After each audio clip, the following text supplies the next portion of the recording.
recebi convite do professor Douglas, porque ele é meu orientador da pós-graduação Stricto Sensu, do mestrado da UXAL.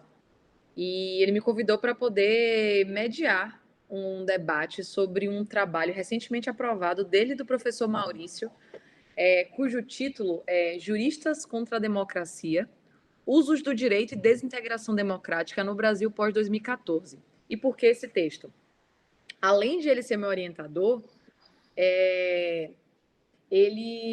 nós também compomos um grupo de pesquisa chamado Constituição, Políticas e Instituições Judiciais, em parceria da UXAL com a UNB. E nós semanalmente, quinzenalmente, nós estávamos nos encontrando para poder debater essa pauta que, coincidência ou não, por coincidências do universo, casou com esse momento político extremamente caloroso que nós estamos vivendo no Brasil em paralelo com a pandemia. Então, o contato e a convivência tem sido muito, muito intenso com o professor, apesar da distância, o que tem feito com que a gente tenha debatido num timing, que é uma palavra que a gente tem usado muito nos debates, num timing perfeito dos acontecimentos políticos, dos problemas relacionados ao poder judiciário e à intermediação das instituições e como elas têm se conformado nessa crise política, e em conjunto com esse trabalho recentemente aprovado dos professores do Maurício e do Douglas, na Revista Uruguai de Ciência Política, que foi um trabalho que o professor me mandou até para poder ler e analisar e ver como eu poderia contribuir, e me fez ter vários insights e várias reflexões, mas essa é uma pequena introdução. O que eu posso falar? Eu sou advogada, faço mestrado, cujo tema é Direito Eleitoral, com foco em representação política feminina e teoria dos partidos políticos. E como esses são temas extremamente correlacionados com as pautas trazidas no nosso grupo de pesquisa, casou bastante de a gente poder debater esse texto. Eu já tinha lido esse texto e eu tinha gostado bastante, até tinha feito algumas ponderações com o professor sobre algumas informações relacionadas a como a sociedade brasileira vem se relacionando com as instituições, notadamente com a classe política e o poder judiciário, que casou perfeitamente com o tema do artigo aprovado pelos professores. O professor Douglas, ele é doutor pela UNB, como vocês sabem, e assim como também o professor Maurício. E eles acabam trazendo uma colaboração muito grande de outros trabalhos acadêmicos para que a gente possa debater. E quais são as minhas primeiras considerações sobre esse texto? Eu fiz algumas marcações nesse artigo, que é um artigo que você consegue ler com alguma tranquilidade, não demanda muito tempo, mas são considerações muito pertinentes. E para eu conseguir conduzir as minhas ponderações nesse texto, para poder apresentar e permitir que os professores falem, eu queria falar uma primeira frase que me marcou muito e que já me deu o tom desse artigo, que ele fala assim... Logo na introdução, eles falam do protagonismo político de representantes do Poder Judiciário e do Ministério Público. E por que eu vou usar essa frase, ainda que ela seja muito curta e não trate de tudo no artigo? Porque elas já falam qual vai ser o centro do debate. Ou seja, nós temos, na tripartição de poderes, uma atuação do Poder Judiciário e do Ministério Público, enquanto atuantes do sistema de justiça, num discurso travestido de moralidade, de equilíbrio, de imparcialidade, que é algo que nós temos debatido bastante, para legitimar uma atuação política de fortalecimento da desestruturação dos demais poderes, no caso, o Poder Executivo e o Poder Judiciário, onde você, criticando a atuação dos representantes políticos democraticamente eleitos, você reforça a atuação desse judiciário, segmentando e estratificando mais ainda uma atuação dessa elite jurídica, que é a maior crítica que é feita nesse trabalho, que para mim foi assim determinante para eu compreender em que lugar nós precisamos alocar essa atuação desse sistema de justiça e, além dessa atuação desse sistema de justiça, quem são esses representantes e como eles utilizam esse discurso de forma extremamente disfarçada de discurso jurídico equilibrado, moralizante e destituído de qualquer valor, de qualquer viés ideológico.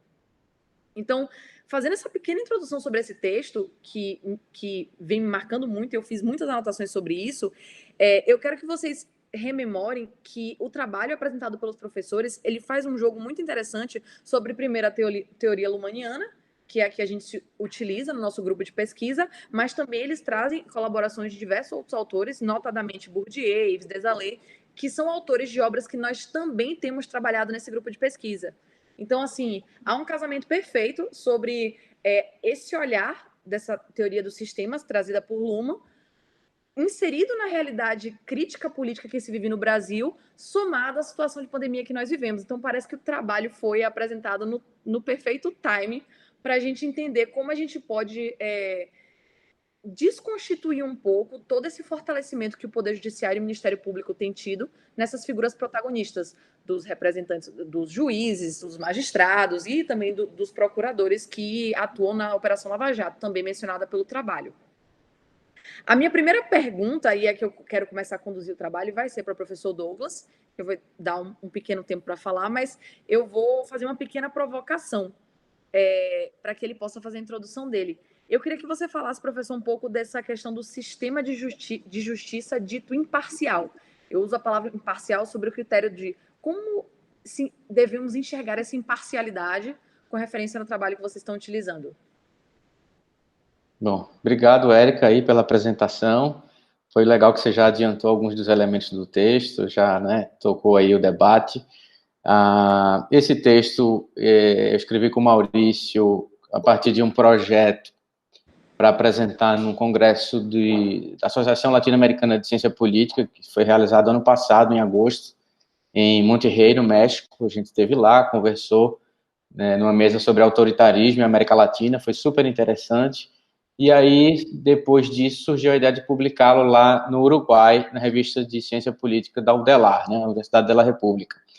E aí, Érica, a provocação que você traz é uma provocação que permeia toda a ideia, né, a hipótese que está trabalhada no texto, né, o argumento do texto, de como é que agentes políticos, que são juízes, membros do Ministério Público, se apresentam publicamente e constroem uma imagem pública à política sobre o discurso de imparcialidade, né? Então, que tipo de imparcialidade é essa que a gente pode investigar, que a gente pode questionar, a partir do momento em que juízes e membros do Ministério Público, pós-88, notadamente no Brasil, passaram a ter um protagonismo realmente muito grande no cenário político brasileiro, né? Mas eu queria começar essa exposição, né, agradecendo aí as suas palavras, falando um pouco das fases da nossa doutrina constitucional, do constitucionalismo pós-88, em relação ao nosso sistema de justiça. Eu conversava com o Maurício, isso não está explicitamente trabalhado no texto, mas é uma provocação para a gente, inclusive, discutir mais no grupo de pesquisa, em outros fóruns que a gente participe, de um ponto de vista mais crítico, né, desconstruindo aquela imagem que foi tão consolidada na doutrina constitucional pós-88, que é a da efetividade. Tem talvez o seu a maior figura, né, a figura de maior expressividade no livro de Roberto Barroso. Por que essa doutrina ficou tão forte no Brasil? Ela se consolidou de uma maneira tão, né, sólida? Porque, de certa maneira, 88 foi um marco, né, onde o discurso jurídico adquire um papel central na legitimação da política, né? As decisões políticas e a imagem dos políticos passa, a partir de 88, a ter uma caracterização a partir né, e na linguagem jurídica. Então, essa convergência entre a linguagem do direito e da política, que foi promovida em 88, ela passa por diversas fases, né? Essa primeira fase, que eu diria que é do estranhamento à euforia, vai, por exemplo, de 88 a 98, sendo um pouco arbitrário até nessa periodização, né? Se a gente pega os debates no início da Constituição de 88 a respeito do sistema de justiça, a gente vai ver que existia uma euforia muito grande em relação às cláusulas de direitos fundamentais, né? O debate, assim, vai para José Afonso da Silva, para outros doutrinadores, era a respeito da amplitude da garantia, da aplicabilidade imediata desses direitos fundamentais. Passada essa fase de euforia, existe uma fase que eu digo de encantamento, vai de 98 até 2005, né? Os juristas aí, os trabalhos de pós-graduação e o discurso jurídico dentro da dogmática constitucional no Brasil acabou se encantando com aquelas fórmulas, né? A abertura material dos direitos fundamentais, a normatividade dos princípios, um arsenal hermenêutico inteiro que foi construído para dar aos juristas instrumentos para efetivar a Constituição, né, fazer a defesa dos direitos fundamentais, se opor à inércia da política e etc. e tal. A gente tem uma fase que é uma fase ampla, né, vai aí de 98 até mais ou menos o julgamento do Mensalão, que é de um investimento muito grande, inclusive da política e dos políticos dos mais diversos espectros, mas eu acho que mais até de políticos progressistas e de esquerda, no sistema de justiça. E isso incluído, inclusive, questões corporativas, privilégios remuneratórios, etc. De 2005 a 2016, do julgamento do Mensalão até a queda da Dilma, a gente pode classificar dessa maneira, existiu uma mescla desse encantamento ao início de uma tensão, tá? O ganho, né, corporativo, de autonomia, de independência institucional do Ministério Público e da magistratura passa a concorrer em parâmetros de legitimação mais fortemente com setores da política convencional. Então, eu acho que aí começa a existir uma certa tensão e, por exemplo, reações do parlamento a decisões do Supremo Tribunal Federal, né, a própria reforma do judiciário que vem no final de 2004, mas de 2005, a cobrança, né, de transparência do sistema de justiça, criação do CNJ, do CNMP, acho que isso já mostra um crescimento de uma tensão entre o sistema político e o sistema de justiça no Brasil. E aí, a fase que mais especificamente é trabalhada nesse texto, que eu chamo fase de desencantamento, né? Todo aquele discurso de que bastava dar aos juízes, bastava dar aos membros do Ministério Público instrumentos hermenêuticos que a Constituição, os direitos fundamentais, as políticas públicas seriam efetivadas, a doutrina passa a ver aquilo como um ceticismo, né? Não, olha, deu errado, algo não está funcionando muito bem no sistema constitucional e, na verdade, a gente precisa investir mais, de fato, na política, porque deixar as questões políticas nas mãos dos membros do Ministério Público e do Judiciário não vai fazer nem com que o sistema seja menos corrupto, nem com que os direitos e garantias fundamentais sejam respeitados. E pior ainda, né, nem que as próprias minorias que dependem, por exemplo, do funcionamento adequado da garantia contra a majoritária, do judiciário, a defesa desses direitos fundamentais, desses grupos que não conseguem a maioria no parlamento e nas instâncias representativas, né, de legitimação política, consigam se fazer ouvidas. Quer dizer, eu acho que agora a gente está numa fase de reflexão profunda sobre o papel dessas instituições, o papel do judiciário, do Ministério Público, e aí falar dos juristas, de fato, é muito necessário, né, fundamental. E aí, por que esse nosso texto ele está chamando a atenção, a gente tem divulgado, tem conversado em outros fóruns a respeito? Porque, seja por conta da atualidade, como você ressaltou, seja porque nós mesmos somos interessados nessa questão, né? Estudantes de direito, profissionais de direito, né, advogados, juízes, membros do Ministério Público, nós discutimos sobre o nosso papel enquanto nós mesmos somos agentes dessa transformação ou dessa inércia do ponto de vista político e do ponto de vista jurídico no país. Então, falar dessa centralidade do discurso jurídico na legitimação das respostas políticas, desse aumento do protagonismo político do Judiciário e do Ministério Público pós-2014, é também encarar que nós, né, que fomos formados nessa tradição, quem começou a faculdade no final dos anos 90, que é o meu caso, né, formou nos anos 2000, entrou, né, numa carreira jurídica também nos anos 2000, a gente tinha aquela sensação de que a gente podia fazer algo diferente. E agora a gente está vendo que os limites são muito maiores e que, na verdade, a gente acabou sendo, de alguma maneira, instrumentalizado por uma lógica que depende de uma série de outras conjunturas que não apenas a jurídica, né? Então, aquele entusiasmo, aquela euforia inicial com o discurso jurídico, ela acabou sendo substituída por uma complexidade que a gente está lidando melhor agora, com essa desconstrução da euforia para lidar de fato com a realidade que o contexto, a conjuntura política do país nos levou.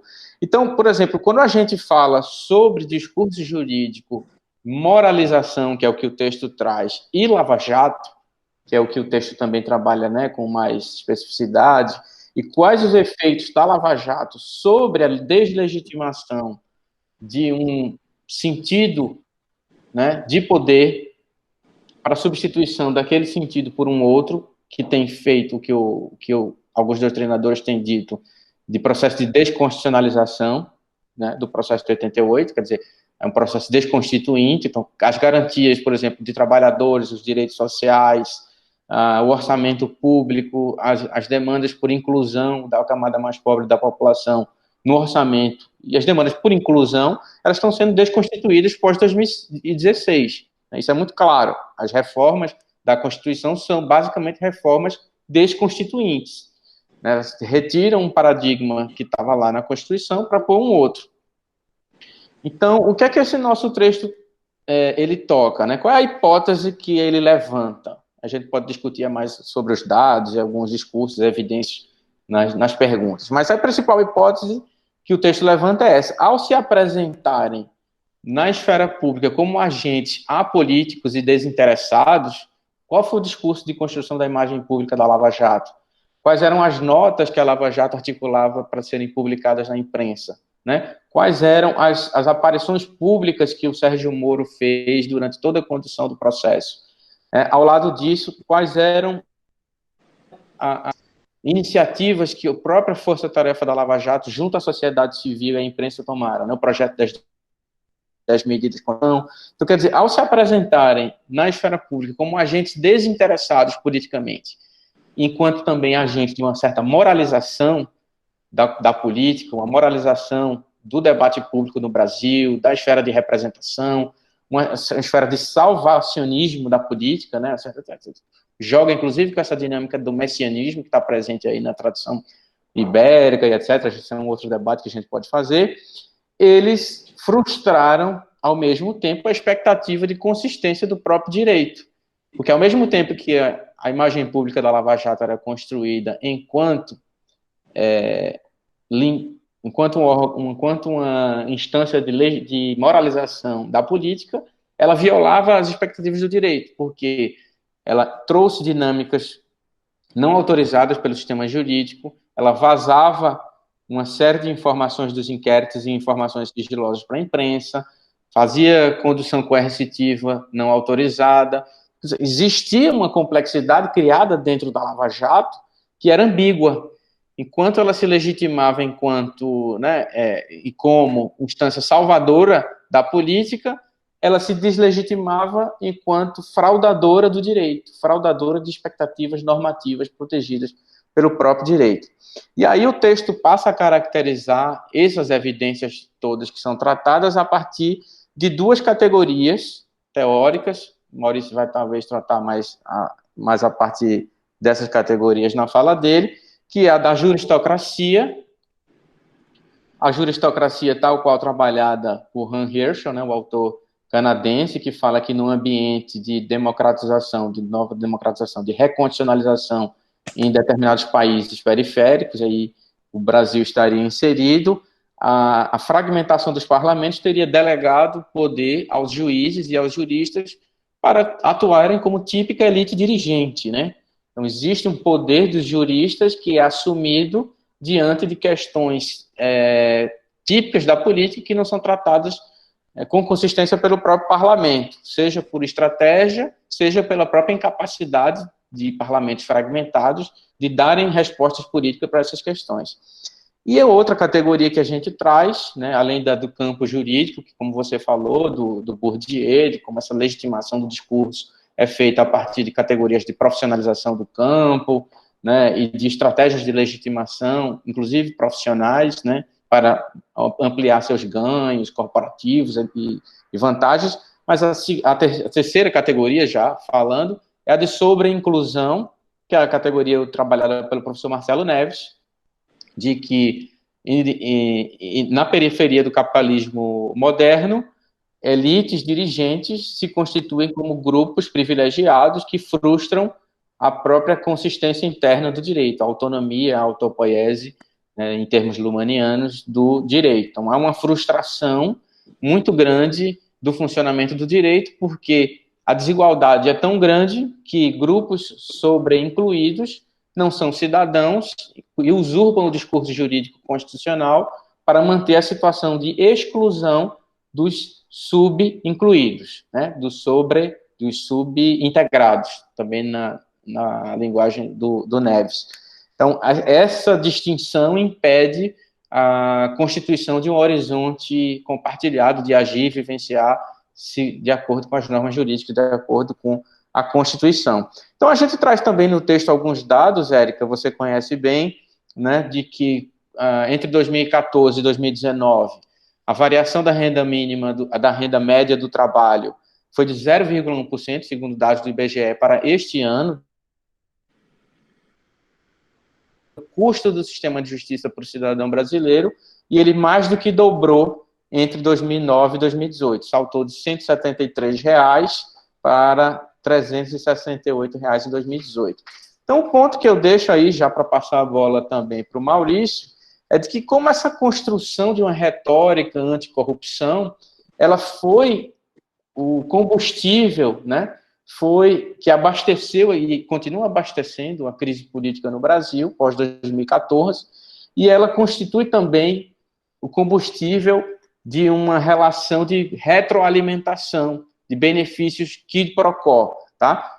Parte do sistema político, parte da elite dirigente que está na política convencional se alimenta desse discurso, e aí a gente pode pegar o Bolsonaro, parte do PSL e parte dos que foram eleitos nas últimas eleições, um discurso antipolítico alimentado pela questão da corrupção, da retórica anticorrupção, e que garante, por outro lado, né, benefícios para aqueles que foram construtores desse discurso, aqueles que edificaram esse discurso, que foram os juristas, né? E a gente pode pegar benefícios dos salários do Poder Judiciário, do Ministério Público e a ausência e o déficit de accountability, de fiscalização sobre a atuação desses agentes no discurso público, no debate público brasileiro. Então, eu passo a bola aí para o Maurício, passo a bola para a Érica, para que ela faça isso, e agradeço aí, fico à disposição para as perguntas, para a gente continuar essa discussão. Todo mundo me ouvindo, gente? Está todo mundo me ouvindo, pronto. Uma coisa que um fato, uma circunstância que fica muito evidenciada no trabalho, e é sempre bom a gente fazer um paralelo com a realidade que nós temos vivido hoje no Brasil, é uma atuação de desqualificação por parte do sistema de justiça dos demais poderes em figuras ou em acontecimentos ou em operações como a Operação Lava Jato, o que caminha no sentido de você criminalizar a política. E eu não sabia desse trabalho acadêmico do professor à época, ele falava disso, mas eu estava escrevendo um trabalho sobre a criminalização de partidos políticos. Então vejam vocês como a cada vez mais um fortalecimento de tentativa dessas figuras que se vem que compõem o Poder Judiciário e o Ministério Público, no sentido de desqualificar os demais poderes, o Executivo e o Legislativo, que são representantes eleitos.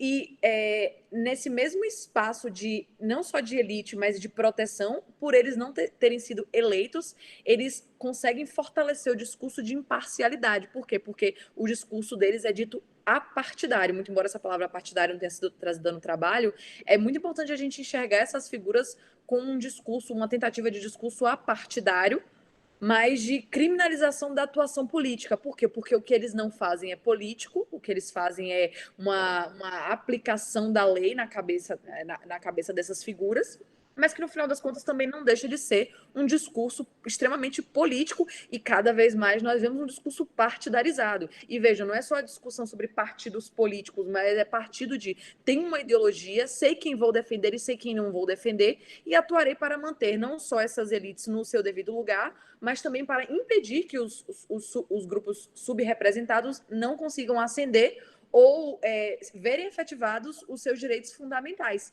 que foi tão carnavalizado no período em que a Constituição de 88 foi promulgada, em que ela foi festejada e foi perdendo a sua força. concedendo agora a palavra ao professor Maurício, eu queria fazer uma pequena também provocação antes de ele começar a falar, para que ele trouxesse as ponderações dele sobre isso. Em um outro trabalho que ele escreveu, que me incomodou muito, porque eu gostei e não gostei ao mesmo tempo, mas que me fez refletir muito, que eu entendi a importância desse trabalho. Esse trabalho dele falava sobre o presidencialismo de coalizão. E eu queria que ele fizesse uma correlação com esse presidencialismo de coalizão e eventual ruptura democrática, que é um dos assuntos que vocês trazem nesse trabalho.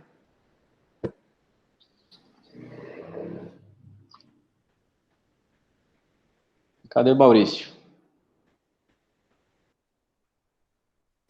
Opa, obrigado pelos comentários, Érica. Obrigado, Douglas, pela apresentação brilhante. Só anotar a pergunta da Érica aqui para não deixar de falar. E ruptura democrática. Você está com a câmera desligada, Maurício?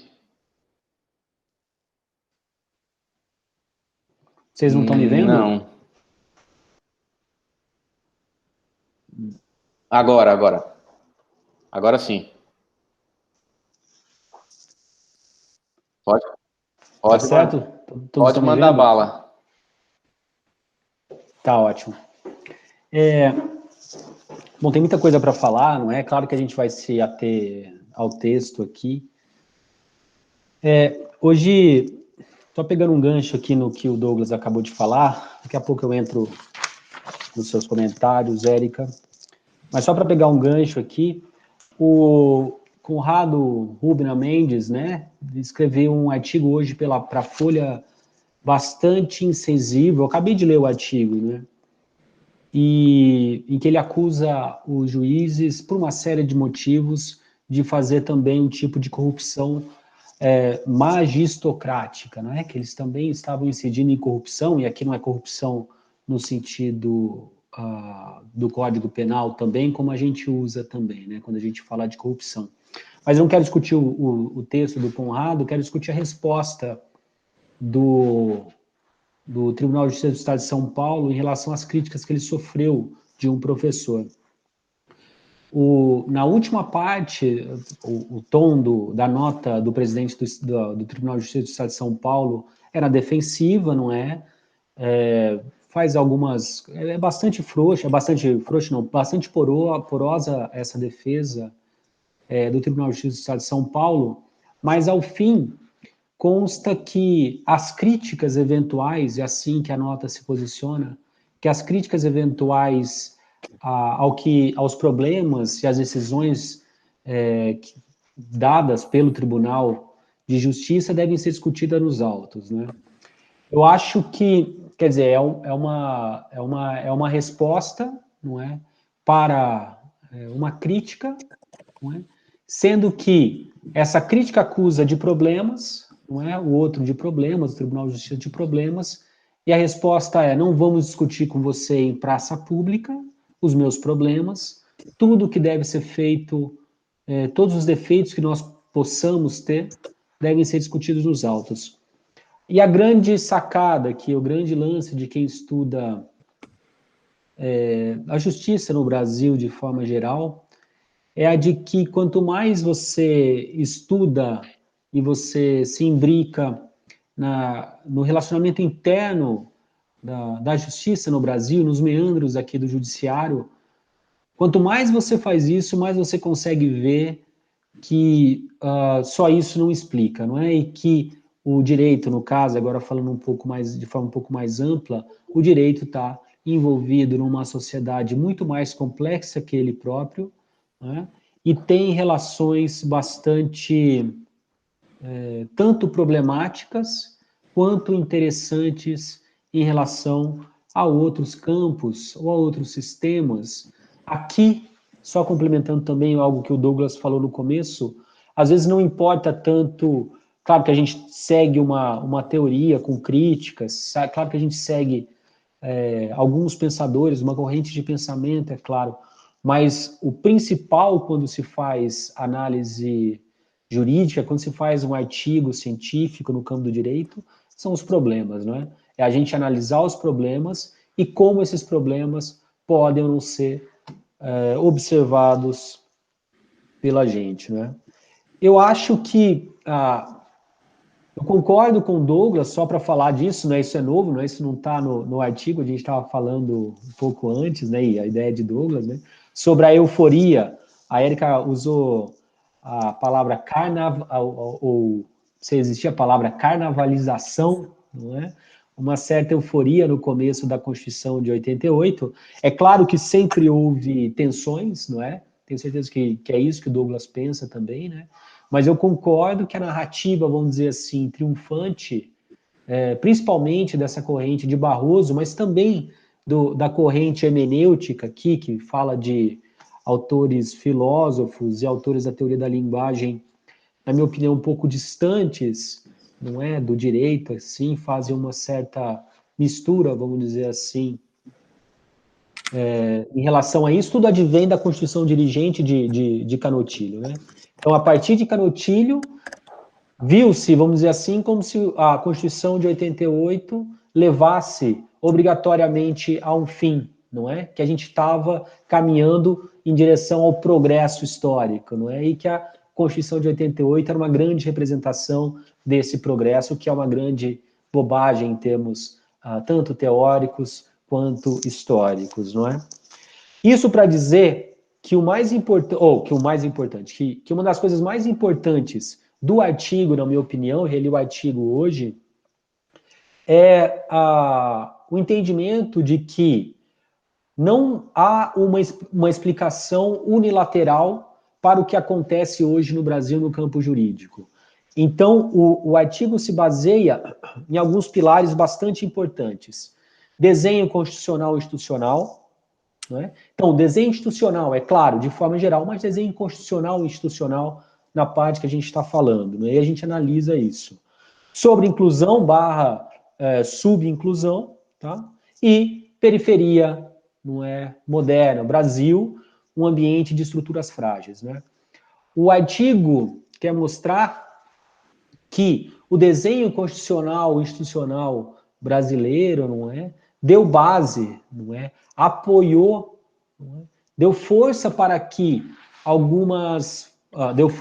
né, ou fortaleceu forças no campo jurídico, não é, que alçaram aos poucos, não é, a condição de participantes do jogo político, tá? Por quê?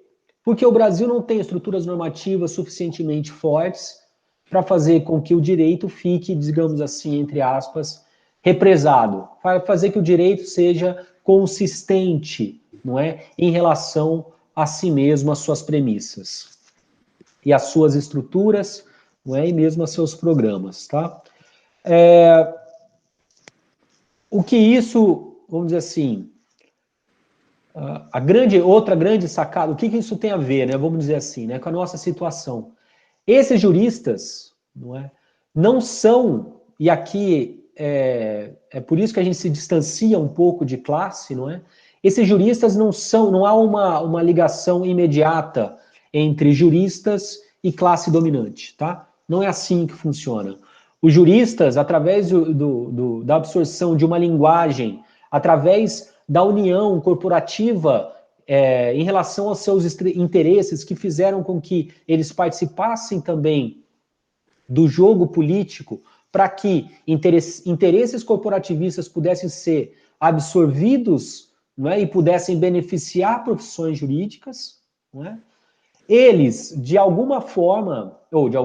várias formas, na verdade, eu acho que essa é a grande sacada, vamos dizer assim, de várias formas apoiaram, tá, projetos políticos de uma parcela das classes dominantes no Brasil, ok? Então, resumindo aqui a minha introdução em relação ao texto, desenho constitucional e institucional, mais um país periférico de estruturas frágeis, de estruturas políticas frágeis e de estruturas jurídicas frágeis, com um constitucionalismo democrático absolutamente novo no Brasil, absolutamente novo. A gente passou por décadas de ditadura militar, fez com que se desse muito poder institucional a algumas classes, não é, de juristas, tá? De profissões jurídicas, e essas profissões, não é, esses membros dessas profissões usurparam desse poder que foi dado à Constituição, aproveitaram-se de estruturas normativas frágeis e fizeram com que, e contribuíram para um processo de ruptura ou de corrosão das estruturas democráticas brasileiras. Então vejam que, e aqui não é algo pessoal, não é? A gente não está falando, claro que Moro e Lava Jato são exemplos, mas a gente não está falando só disso, né? A gente está falando, na verdade, de um processo muitíssimo maior, tá? E um processo de décadas, tá? Que merece até mais estudos históricos, no sentido de corrosão, não é? Do constitucionalismo democrático por atores que são chaves para esse constitucionalismo democrático, né? E a gente fica nesse paradoxo, porque são essas profissões, são esses juristas, não é, que tiveram poderes outorgados pelo desenho institucional que fazem com que, ou que corroem, fazem com que essa mesma Constituição seja aos poucos corroída, não é? E é claro que a gente teve um escalonamento exponencial de 2014 para cá. E esses atores, não é, como eu estou lendo aqui, serviram a alguns propósitos das classes dominantes. As classes dominantes, quem tem a grana, vamos dizer assim, a classe, se houver classe dominante no sentido marxista, não é? Mas quem tem os meios de produção, quem tem o dinheiro, quem faz a roda girar na sociedade, não tem o profissionalismo e a tecnicidade que tem os juristas. Então, esses juristas aproveitaram-se do papel e do poder institucional deles, não é? Para fazer com que alguns dos interesses dessas classes dominantes, não é, pudessem ser concretizados, não é? E, portanto, é um processo que a gente vê de instrumentalização das formas jurídicas, não é? O que é um instrumento? Não é tão simples assim. Mas o que é um instrumento? Não é a palavra grega órgão? O que é isso? Não é? Um instrumento é você usar, no caso, o direito como um sistema social, como um apêndice, não é? Como um mecanismo em serviço de uma outra lógica, da lógica econômica, por exemplo, ou da lógica política, não é? Quando eu estou falando de classe dominante, a gente pode falar também de outros setores aqui sociais. E, por fim, não é, o que o artigo mostra, e aqui o artigo está embasado em outros desenvolvimentos, tá? Mostra que essa semântica técnico-jurídica, não é, que fez com que o direito fosse instrumentalizado, não é, por classes dominantes setoriais, né, e fez com que o direito fosse usado em benefício de interesses que não jurídicos, tá? Deu-se através ou por meio de uma luta corrupta contra a corrupção, não é? Principalmente, que fez com que o campo jurídico fosse todo moralizado, não é? O campo jurídico é moralizado, tá? Então existe os juristas fazem isso, né? Esse é o mais importante, não é? Os juristas fazem com que o direito vire uma arena entre o apreço e o desprezo, entre o que é bom e o que é mal, entre o bem, melhor dizendo, bom não, mas entre o bem e o mal. Então vira uma grande luta contra um inimigo imaginário, não é? Um bando de quixotes lutando contra um inimigo imaginário, fazendo com que o direito perca totalmente a consistência, e mais do que isso, o artigo mostra também que essa moralização faz com que os instrumentos de democracia participativa política que nós temos, como eleições, me ajudem aqui, eleições, como chama? Eu ia falar recalls, mas não é o caso, né? Mas eleições, plebiscitos, voto, qualquer tipo de participação popular, tá? É também moralizada, tá? Tida como mal, não é? E, portanto, descartada, ou tida como mal e, portanto, a ser combatida segundo essa visão dos juristas. E é aqui, Érica, que eu entro no presidencialismo de coalizão, porque o presidencialismo de coalizão, ou as colisões entre executivo e legislativo, são absolutamente comuns em qualquer país do mundo, em qualquer estado do mundo, você tem, ou em qualquer não, seria um exagero dizer, porque você tem ditaduras também, não é? Mas em qualquer... Oi? Estados democráticos, estados com partição de poderes. Vamos dizer assim, de forma geral, não é? Mas você tem, claro que todos os países do mundo seria um exagero, mas você tem, normalmente, coalizões entre o legislativo e o executivo, tá? O que a Lava Jato fez, o que esses juristas fizeram, foi se apropriar de uma visão deturpada, uma visão negativa, uma visão moralizante do presidencialismo de coalizão, como foi designado por Abranches, tá? E tratar aquilo como algo repulsivo. Então, a política tal qual foi jogada no Brasil seria, isso é aberto, isso é absolutamente aberto, eu não estou falando aqui de algo que eu acho que eles pensam, eles publicaram artigos dizendo isso. Você consegue ver nas sentenças de juízes uma criminalização da política. Tá?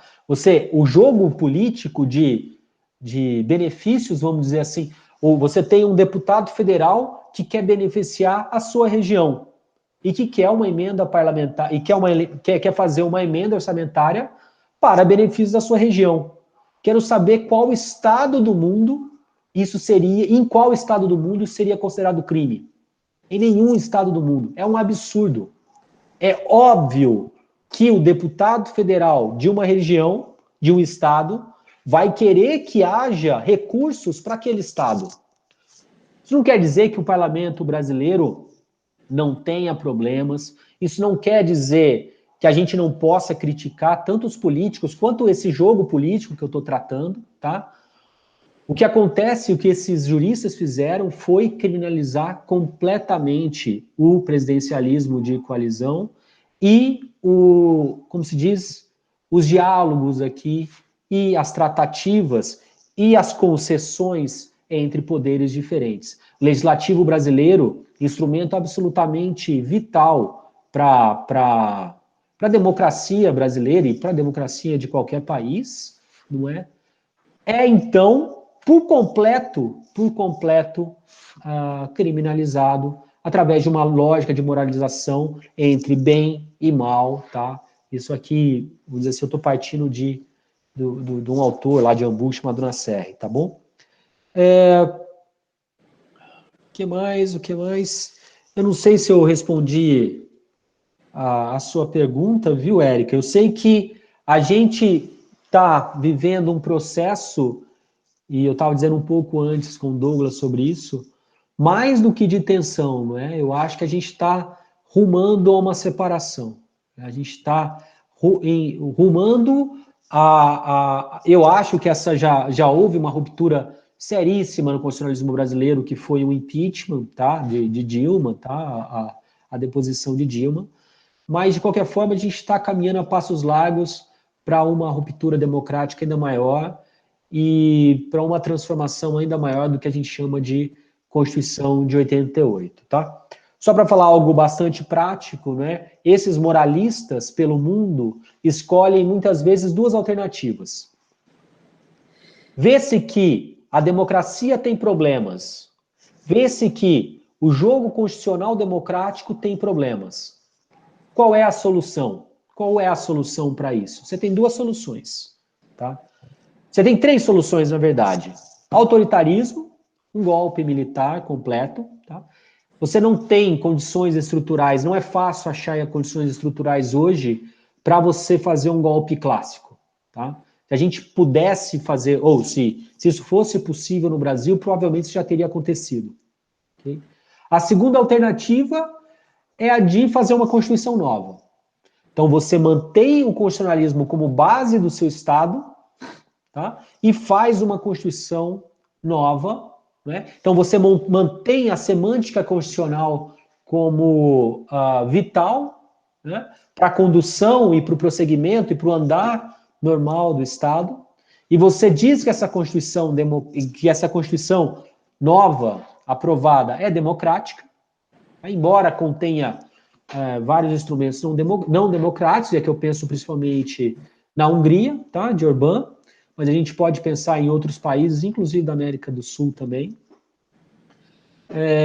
E a terceira saída, que é a saída que o Brasil vem encontrando, não é, desde muito tempo, na verdade, mas que foi, como eu disse, catapultado de 2014 para cá, é o uso de atos claramente anticonstitucionais, mas que se dizem constitucionais. Então, você corrói a Constituição, né, e você, os juristas, não é, tanto aqui o Ministério Público quanto a magistratura de forma geral, não é, faz com que, ou toma uma série de atitudes e dá decisões, não é, claramente não constitucionais e de acordo com a Constituição, mas que são tidas como constitucionais, e isso, vamos dizer assim, no Brasil, revela-se com o bordão do as instituições estão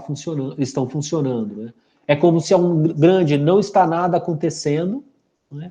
Como se tudo o que está acontecendo fosse absolutamente normal e em acordo com a Constituição. E para encerrar, infelizmente, não é? Na minha opinião mesmo, assim, a gente e isso o texto mostra, né, a atuação dos juristas e a corrosão da democracia, também pela atitude dos juristas, né, sedimentou a estrada, foi um dos fatores muito importantes para que um político de extrema direita e não comprometido e, vamos dizer assim, declaradamente não comprometido com direitos humanos, com bases constitucionais, com o Estado de Direito e premissas básicas da Constituição, chegasse ao poder. E agora a gente se encontra numa sinuca de bico, na verdade, porque esses juristas, parte desses juristas viram o que está acontecendo no Brasil, né? E não tem muito para onde sair, porque deu-se poder agora para uma turma aqui, e até o final do texto é esse, né?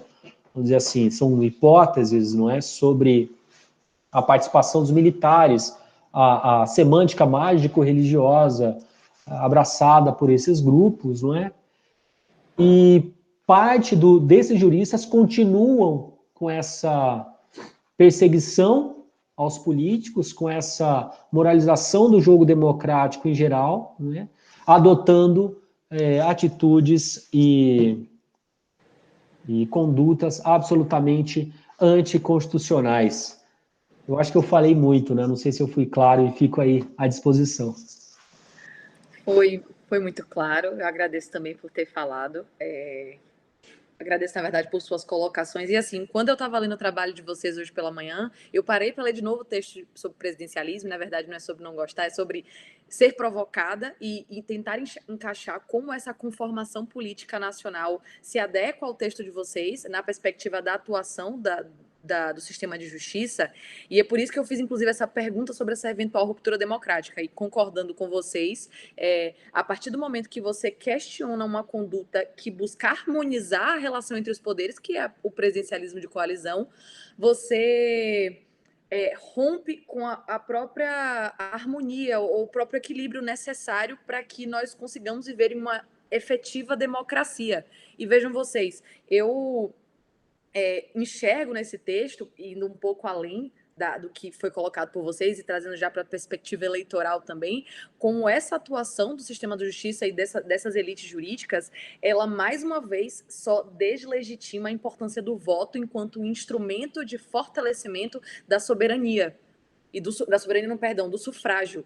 Então vejam vocês que essas elites jurídicas, quando elas tiram cada vez mais o poder e a importância do voto, que é um instrumento de legitimação democrática, e o Guilhom Albuquerque, que é um professor da USP, ele fala muito sobre essa teoria do voto, sobre a perspectiva do voto ser o coração da nossa estrutura democrática, como a legitimação de vontade do povo, vista no ambiente representativo, no poder executivo e no legislativo, que é completamente destituído, criticado e deslegitimado pela atuação do sistema de justiça. Então vejam vocês como essa atuação deles é muito importante e muito ruim, para que a gente tire esse poder do voto e só dê mais força a essa elite jurídica que já se vê num patamar de status quo, de estratificação e de posição socio-hierárquica econômica, que aí vem o coeficiente capital enquanto sujeito, e aí a gente nem vai entrar nesse debate como um dos textos que nós discutimos nos grupos de pesquisa do Yves Desalé com outro autor, sobre quais as políticas econômicas estavam sendo feitas no país para poder fortalecer essa ruptura dos direitos sociais que eram garantidos pela Constituição, pela onda constitucionalista que também cada vez mais se enfraquece, notadamente agora com o governo federal do presidente eleito, Messias. E assim, voltando para onde eu queria falar em relação ao Guilherme Albuquerque, que ele é um autor muito bom e que essa atuação só mostra como cada vez mais o voto perde a sua razão de ser. E aí rememoro o que vocês já traziam no próprio texto, como nós tivemos um processo de impeachment completamente questionável em 2016, agora que esse processo de impeachment, que poderia ser necessário pela conformação das condutas tipificadas pelo então presidente, as pessoas já não querem mais atuar porque a nossa própria democracia já está fragilizada. E vejam, uma das hipóteses trazidas por você, pelo professor Maurício, sobre uma nova Constituição, ao meu ver, também só enfraqueceria a democracia, muito embora esse discurso se baseie numa Constituição dita democrática, com Assembleia e com todos os seus padrões e procedimentos naturais e de uma elaboração de uma nova norma, você enfraquece. Quando uma norma perde a sua eficácia no mundo jurídico, ainda assim nós não vamos conseguir fortalecer esse ambiente de democracia que nós nos pretendemos e que também, de uma forma ou de outra, acaba sendo evidenciado no texto. Isso só corrobora também com esse fortalecimento dessa onda populista, que aí nós acabamos debatendo em outros momentos, mas é que é aberta uma porta nesse texto de vocês sobre esse fortalecimento desse discurso populista, que também se vê legitimado nessa atuação do sistema de justiça e dessas elites jurídicas, porque você deslegitima o voto, deslegitima os representantes políticos, deslegitima os partidos políticos e a própria classe eleita para poder deixar o discurso moralizante, apartidário, apolítico, como eles dizem, embora não seja, de que só tem legitimidade quem não foi eleito. São as pessoas que passaram por concurso, que já pertencem a uma elite. A grande maioria dos concursados no Brasil, de cargos mais altos, são pessoas que já pertencem a essa elite. Então, veja, não há modificação nas estruturas sociais, nas estruturas econômicas, o que não deixa também de tocar na teoria contratualista de Karl Marx também, e que me faz questionar, que é um questionamento pessoal meu, do autor Putnam, que eu falo muito sobre por que a sociedade confia mais na classe que não foi eleita do que na classe que foi eleita pela própria sociedade. Então, o que faz essas pessoas confiarem mais nessas instituições do que nas demais instituições que foram colocadas ali pelo povo? Eu concluo as minhas ponderações, e aí vocês podem fazer as colocações, com o quanto isso também fortalece o discurso do Barroso, que foi fazer mestrado em Yale e se baseia num discurso completamente ativista, e não no sentido de fortalecer a Constituição, mas de extrapolar as interpretações possíveis de uma Constituição, excedendo, inclusive, a própria prática nacional, a própria prática hermenêutica do Brasil, de, muito embora seja garantista, ele excede esse garantismo, ou ele excede não, ele vai no contraponto do garantismo, como, por exemplo, a decisão recente do final do ano sobre a prisão em segunda instância, não entrando no mérito sobre acertos e desacertos de termos 4 instâncias de julgamento no Brasil, e principalmente também mostrando quem são os nossos juízes. Porque, muito embora ele seja um ministro, ele é um juiz. Ele decide, e ele é um dos juízes, volto a falar, mais carnavalizado, ou talvez atualmente o mais querido pela população, ou seja, ele tem um capital político que não era para ter, porque ele não é candidato. Eu puxo um pouco sempre o debate para o direito eleitoral, porque a gente tem que também chegar à perspectiva das instituições judiciais e do constitucionalismo, sobre a perspectiva também da soberania popular e da legitimação popular enquanto ator também ainda cada vez mais fraco nesse ambiente de jogo dos três poderes. Eu acho que são essas minhas colocações. Eu sei que eu falei rápido, mas peço perdão. Mas acredito que eu tenha enfrentado os assuntos. Não, Mas é isso. excelente as colocações, Érica, também, Maurício, acho que fechou bem os pontos que a gente tratou no texto. E aí seria interessante a gente abrir para perguntas, né, do pessoal que está acompanhando a gente aí na live. Se alguém tem alguma pergunta que se quiser levantar. Eu não sei. E se não tiver, eu gostaria também de comentar um pouco, tanto as suas colocações quanto as de Maurício. De fato, o final do texto, ele faz 3 conjecturas sobre disputas de semânticas concorrentes de legitimação no Brasil. A primeira, que seria a mais popular, seria aquela mágico-religiosa, ou seja, há um reforço muito grande da semântica religiosa na política, né, seja por conta das igrejas evangélicas, do aumento da representação de uma bancada que se identifica com as igrejas evangélicas no parlamento. Uma segunda, que seria autoritário-militar, ou seja, um recurso, uma retórica que é sempre usada de força, né, militar, de representação política, ou seja, diante da crise, né, de corrupção, diante da deslegitimação das instâncias de representação, a população poderia confiar, e aí pesquisas, por exemplo, de confiança da Getúlio Vargas mostra que realmente as Forças Armadas e a Igreja têm a maior índice de legitimação de confiança popular no Brasil. O Latinobarômetro também vai nesse mesmo sentido. E a terceira, que seria aquele discurso mais liberal e mais vinculado ao constitucionalismo democrático, que estaria aí do lado desses juristas, né, que continuam aí descredibilizando a política, trazendo um ambiente de desconfiança sobre a instância de representação política e depositando sobre a sua própria autocompreensão a confiança necessária para que o Brasil, para que as instituições voltem a funcionar.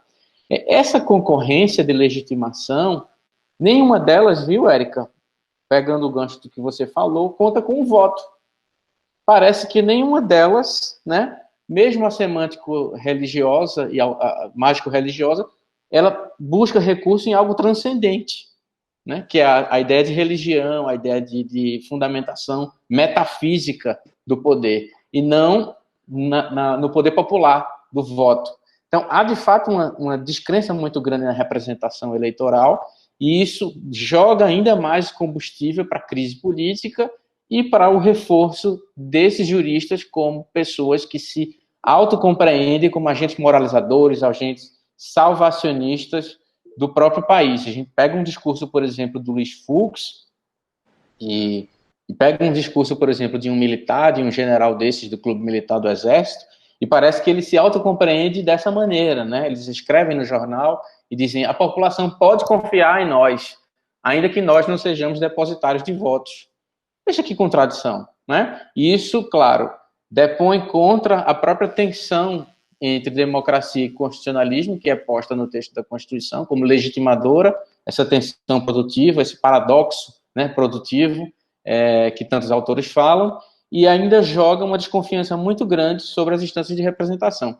Mas o que eu queria falar também, só para fechar mais esse ponto, você estava falando sobre a construção da reputação dos juristas, como é que isso é feito, como é que essas trajetórias profissionais jogam uma aura de imparcialidade, de neutralidade, que ainda está mais profundo dentro da crença popular sobre a atuação dos juristas, né?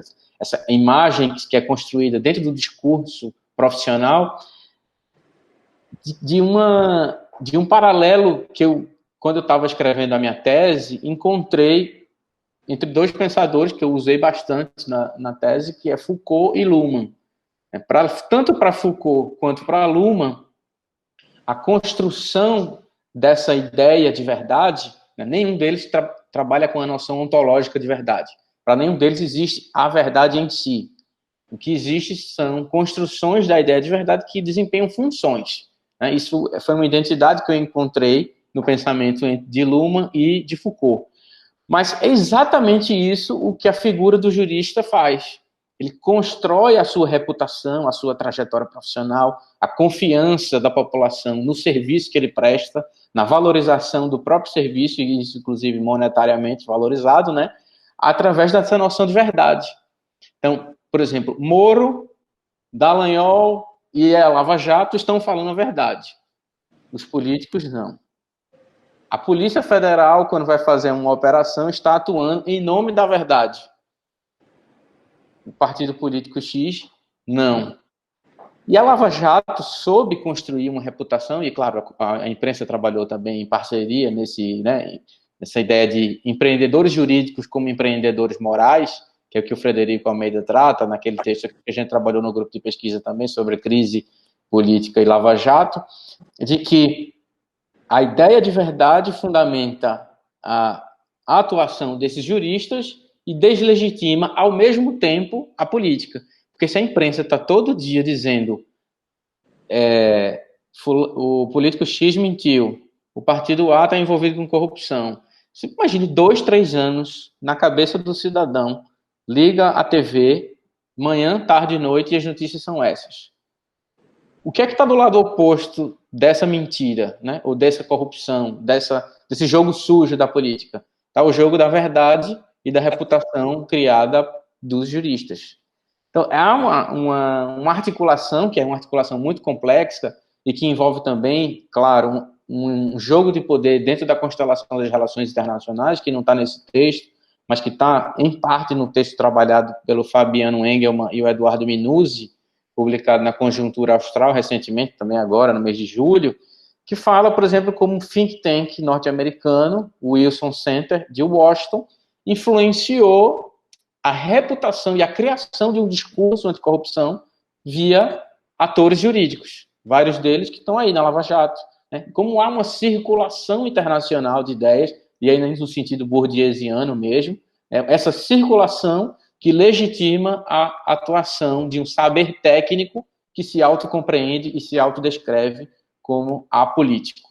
Então, era mais um pouco sobre essas questões que eu queria levantar, e eu gostaria de ouvir também Maurício, gostaria de ouvir novamente Érica e, claro, os nossos convidados aqui, que já estão elaborando perguntas, como o Caio. Eu já vou passar para a pergunta do Caio, então. A atuação judicial contra a democracia tem uma dinâmica nacional, mas ocorre de forma mais intensa em algumas regiões do que outras. Como explicar que essa atuação seja mais forte no Paraná ou São Paulo e mais fraca em outros estados? Maurício, quer responder? Rapaz, vou falar que eu não tenho essa resposta, não, que eu acho melhor a gente ouvir, viu? Eu diria que são... eu não sei a resposta também, Caio. Vamos pensar junto aqui, né?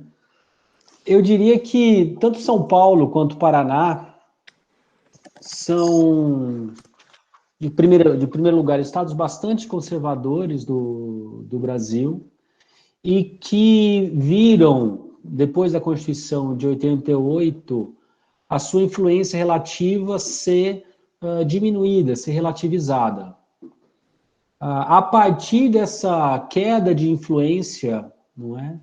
E do compartilhamento, portanto, de benefícios estatais com outros estados, não é? Houve uma reação, e aqui a gente não pode somente ficar em São Paulo e Paraná, mas são dois grandes representantes, mas houve uma reação a esse pacto federativo, esse desenho institucional que dava, vamos dizer assim, que distribuía de alguma forma as benesses do Estado brasileiro, né? Isso não tem a ver só com o Estado, né? Tem a ver com a circulação e a evolução da economia brasileira, não é? E a melhora nos índices de desigualdade no Brasil. Então, assim, uma hipótese especulativa, Caio, seria, professor Caio, seria de que a queda da desigualdade provoca reações nas elites jurídicas de alguns estados tradicionalmente favorecidos, que faz, ou que ensejou, no caso brasileiro, reações para que a desigualdade fosse mantida.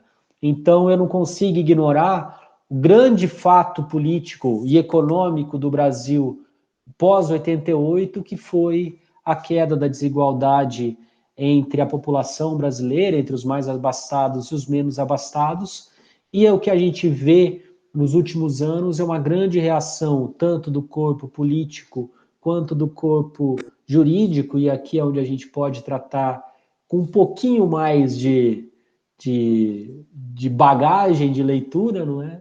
Mas acredito que isso tem a ver com uma reação de grandes beneficiados, historicamente, da pizza aqui brasileira, e que, de alguma forma, embora ainda muito ricos e cada vez mais ricos, viram essa diferença, não é, ser diminuída, tá? Hipótese especulativa. Eu ia concordar com o Maurício, mas de uma forma bem mais simples, assim, 2 fatores, o histórico e o econômico. Quem compõe esses estados historicamente, ou quem historicamente chegou nesses estados, e os fatores econômicos que foram melhor explicados por Maurício, sobre quais pessoas tiveram acesso a determinados benefícios e os que não tiveram, e os quais se emanciparam antes e não se emanciparam, e se a gente for retornar ao debate, a 1500, por exemplo, a colonização brasileira foi de exploração, não foi de povoamento, então isso aqui sequer era para ter dado certo, e a partir desse critério e não só essa questão de como foi a colonização, mas onde ela ocorreu, como ela foi internalizada no Brasil, de que forma ela foi adequada à realidade populacional brasileira, eu acho que são essas as primeiras inferências que eu posso fazer em relação a isso, porque naturalmente, a partir do momento que você tem um critério também econômico de acesso a esses direitos sociais constitucionalmente garantidos, você olha com outros olhos essa classe e quem são as pessoas, quais grupos históricos ou quais as descendências dessas pessoas que compõem esses grupos. As pessoas, por exemplo, do Sul são mais conservadoras. Quem são as pessoas que chegaram, que foram morar no Sul? Nós temos colônias, por exemplo, alemãs, muito mais fortes lá do que aqui. Por que o pessoal de Pernambuco tem uma colonização também holandesa? Tem uma classe muito conservadora no Recife, muito embora ele tenha sido muito beneficiado, sob o aspecto econômico, com políticas públicas inclusivas. Se eu estiver falando errado, até me corrija, professor, mas dois fatores que eu acho que interferem muito são esses, assim, o histórico e o econômico. Mas também são inferências, debates que precedem e transcendem o direito. Bom, eu vi que Karina fez também uma pergunta sobre a possibilidade do conceito de democracia, voto, representação indireta ter sofrido um esgarçamento, né, um esgotamento, e isso ter viabilizado a chegar ao poder de extremistas, e a ascensão do populismo está relacionada a isso, né? Como é que a semântica do direito poderia relegitimar a política? Eu não sei se é isso, Karina, exatamente o que você está perguntando, mas eu tendo a enxergar essa questão por um outro viés. Me parece que a usurpação exatamente desses conceitos de representatividade democrática, de voto, de soberania, acabou reforçando, e aí a gente pode falar de financiarização da política, de uma sobreposição do Código Econômico do ter não ter sobre a política, sobre a possibilidade de que esses parlamentos tenham sido, a legitimação dos parlamentos tenha sido corroída exatamente por essa invasão do dinheiro sobre a política, e aí a semântica do direito também estaria envolvida nessa compra, né, de legitimação, que estaria por trás da ascensão desses movimentos populistas. Quando a gente vê, por exemplo, a Turquia, alguns movimentos extremistas, por exemplo, na Espanha, etc., né, como o Vox, existe uma revolta popular que leva ao populismo e à descrença na política, mas porque elas não acreditam que o voto, claro, eu entendo o que você está falando, não tem validade, não tem força suficiente para fazer valer a voz da população, né, valer a voz das urnas no Congresso e nas instâncias de representação. Mas eu acho que a tentativa de fugir da política para sugerir semânticas concorrentes, e a delas, a do direito, como instâncias legitimadoras substitutivas, ela só reforça a deslegitimação da política. Seja porque, como é o caso nosso desse texto, né, o caso do Brasil, o domínio da linguagem do direito fica reservado a poucos, fica reservado geralmente a privilegiados. E o domínio da linguagem da política, não. A ideia de soberania popular, a ideia de participação popular é algo próprio da política, não é próprio do direito. Já falar, por exemplo, sobre agravo de instrumento, sei lá, pegando um conceito jurídico à toa, é algo que só os juristas dominam. Então, por exemplo, quanto mais o reforço da semântica do direito é fortalecido, mais parece que a política, nesse quadro atual de desigualdade e deslegitimação, fica mais frágil, né? Para falar da experiência brasileira, que eu tenho mais proximidade, claro, mas a gente vê movimentos parecidos, como, né, claro, a sociedade mundial funciona de maneira muito parecida em diversos contextos e estruturas, dá para observar movimentos parecidos em outros locais. Não sei se a Érica ou o Maurício têm observações sobre isso, nem não sei se era exatamente isso que você tinha perguntado. Karina, mas obrigado pela participação, viu, cara?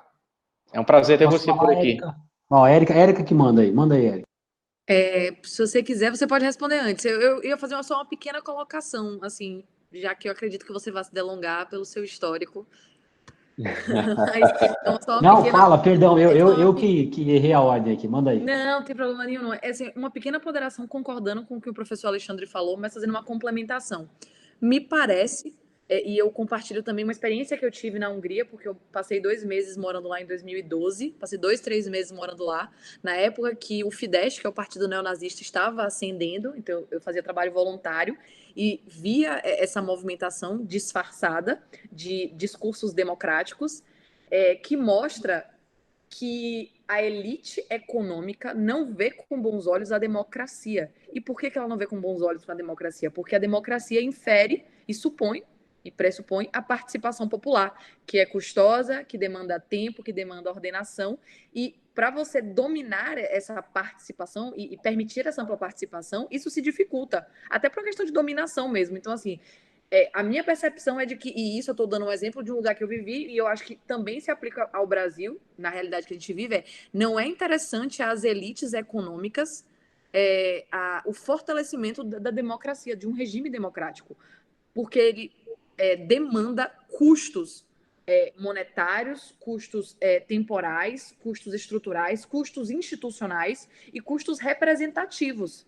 E isso não é nada, isso não veja, eu não estou falando aqui nenhum absurdo, é uma coisa até muito simples, mas é uma coisa que talvez eu acho que muitas pessoas não enxergam. As pessoas acham que quem tem dinheiro quer que todo mundo consuma, no máximo uma democracia de consumo, que não deixa também de ser uma forma de dominação. Porque você bestializa a população, você superficializa a população. Veja, o Brasil teve uma melhora de vida econômica muito grande no período do regime do PT, mas que foi insubsistente e não se sustentou a longo prazo. Nós estamos hoje numa crise novamente. Então, o processo democrático é profundo e denso. É só isso. Vou fazer só um pontinho sobre o que a Érica falou, eu concordo, porque, em tese, a democracia significa aumentar o conflito distributivo, né? Em contextos mais desiguais como o Brasil, isso intensifica muito esse conflito. Então, as disputas ficam mais acirradas. Quando você chega num período de crise, como esse nosso, crise econômica, leva à crise política, porque as elites não querem disputar o orçamento com os mais pobres, elas querem reservar a maior parte do orçamento para pagar juros da dívida, para pagar dívida banqueiro, para pagar etc e tal. Então, quer dizer, a democracia acaba sendo usurpada pelo discurso da anticorrupção para evitar que esse conflito distributivo tenha o seu destino equitativo, ou igualitário, ou mais justo, de acordo com a própria inclusão prevista na Constituição. Mas é isso aí. Maurício. Karina, professora Karina Calabria, se eu entendi bem, obrigado pela pergunta, viu? Se eu entendi bem a sua pergunta também, eu devo dar uma resposta negativa, vamos dizer assim, né? Se a sua resposta a sua pergunta é uma pergunta, né, mas não seria uma resposta ao esgotamento desses conceitos de um modelo tradicional. Eu entendo o seguinte, eu acho que voto, plebiscito, referendo e protesto são mecanismos de participação democrática, mas são mecanismos de controle democrático também. E o que esses grupos que a gente está dizendo, da extrema-direita, fazem é justamente explorar as falhas da democracia, apresentar e a democracia tem falhas, e esses mecanismos de participação e de controle que eu citei também têm falhas, mas é explorar ao máximo essas falhas para que ao final, não é, para ao final dizer que esses mecanismos estão esgotados, que esses mecanismos não servem mais. Ao final, tirar a serventia, vamos dizer assim, da própria democracia. Então, eu diria que aqui, se eu entendi bem, a minha resposta seria mais no sentido de entender essa exploração das falhas da democracia, das falhas dos mecanismos de participação e de controle, como um uso estratégico, e aqui, como se viu no Brasil e em outros países também, uso estratégico e moralizante, não é? De um saber específico, técnico, sistêmico, não é? Para que você consiga, ao ruir essas bases democráticas e essas bases de controle e de participação muito importantes, fazer com que outras pessoas cheguem ao poder e que, no fundo, a democracia seja eliminada ou seja uma democracia só de fachada. É isso que esse texto fala, por exemplo, instrumentos de governança antidemocrática, não é? Fazendo da democracia constitucional uma fachada. Só uma coisa que eu me esqueci de falar quando estava fazendo um comentário, tem a ver, creio, também com a pergunta de Karina e com a de Caio, de alguma forma, não é? O processo não é só brasileiro, né? A grande luta que a gente teve ao escrever esse artigo foi mostrar as conexões internacionais desse processo.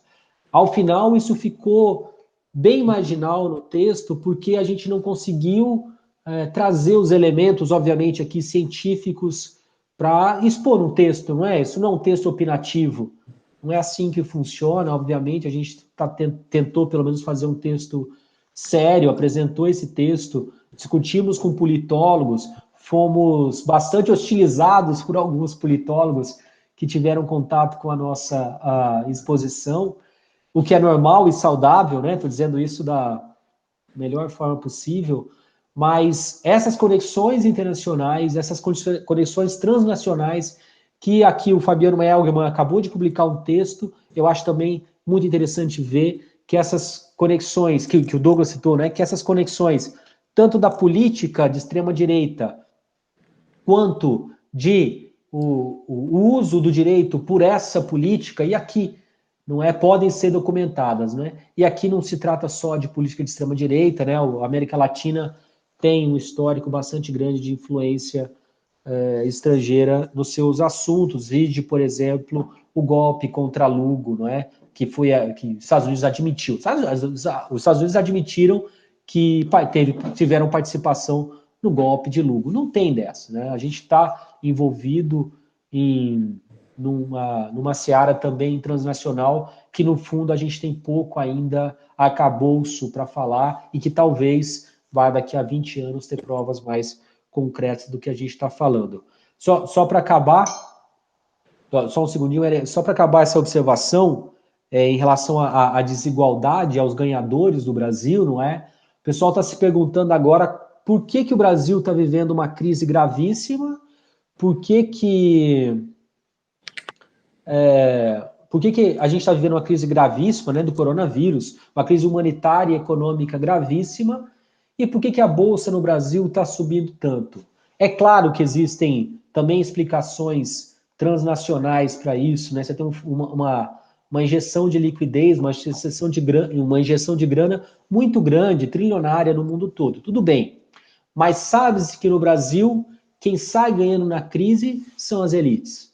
Quem vai sair ganhando dessa crise são as elites. E são as elites econômicas aqui, no caso das empresas da Bolsa de Valores. Estou querendo dizer que o jogo do Brasil não é econômico e político, sempre foi muito assimétrico. E quem sai bem nas crises do Brasil, geralmente são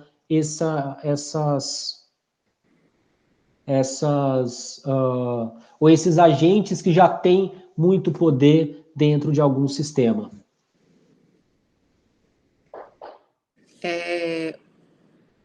Complementando, uma coisa interessante até para Karina, né, que possa lhe interessar, é que, assim, também uma outra inferência simples, mas é que às vezes a gente acaba não percebendo porque acaba aprofundando muito o debate, é que o movimento, uma onda populista, gente, ela não... Uma pessoa não chega no meio da rua, levanta uma bandeira e fala, vamos começar um movimento populista.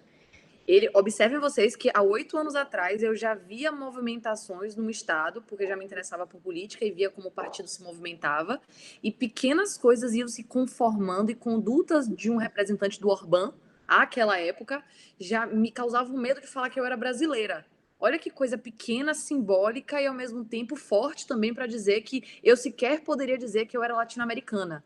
E isso vai tomando maiores proporções, até porque não há um cerne ideológico no movimento populista. O fascismo e o populismo não tem um cerne ideológico único. Ele bebe de muitas fontes, parece um Frankenstein conceitual e valoroso também, porque ele traz muitos conceitos agregados e ele dança a dança, ele samba o samba do que ocorrer. Se você tem um representante como o Bolsonaro, ele vai trazer um discurso mais moral, um discurso moralizante, mais conservador, mas você tem outros populistas de esquerda, como ditos também da esquerda.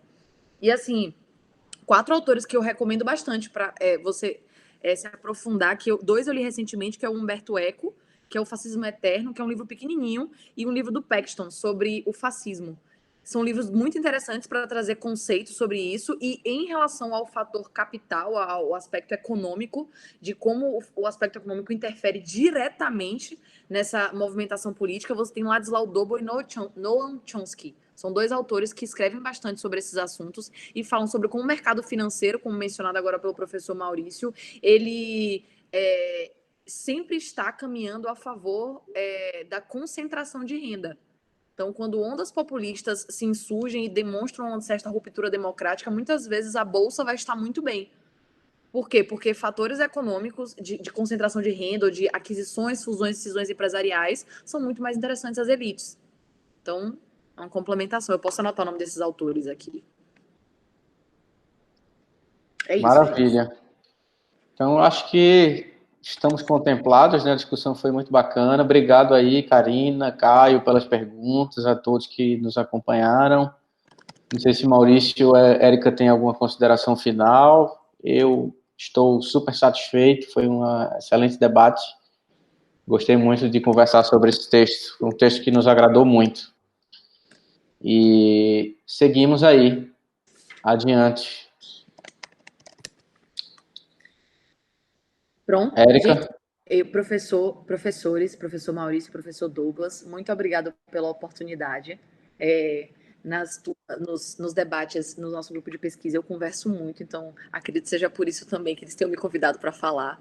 Foi uma grande oportunidade para debater esse texto, que já é a 3ª vez que eu estou lendo, e também trazer outras obras que agregam muito à discussão, que, além de ser muito interessante, ela está em voga e ela é extremamente atual e precisa ser olhada com muitos olhos e muitos ouvidos e muitas bocas para poder o debate se enriquecer. Muito obrigada, pessoal, que possamos, em outros momentos, ter outros debates com outros textos e que a gente possa se encontrar pessoalmente, que acabe essa pandemia. Agradeço. É isso, gente. Muito obrigada. Gente, só lembrando que o texto vai ficar disponível depois no YouTube. Eu compartilho o link com vocês, divulguem aí entre conhecidos, interessados, e aí a ideia é que a gente traga mais gente para esse debate. Sim. Maravilha? Então, boa noite a todos. Boa noite, muito obrigado, pessoal, a todos. Muito obrigada. Valeu.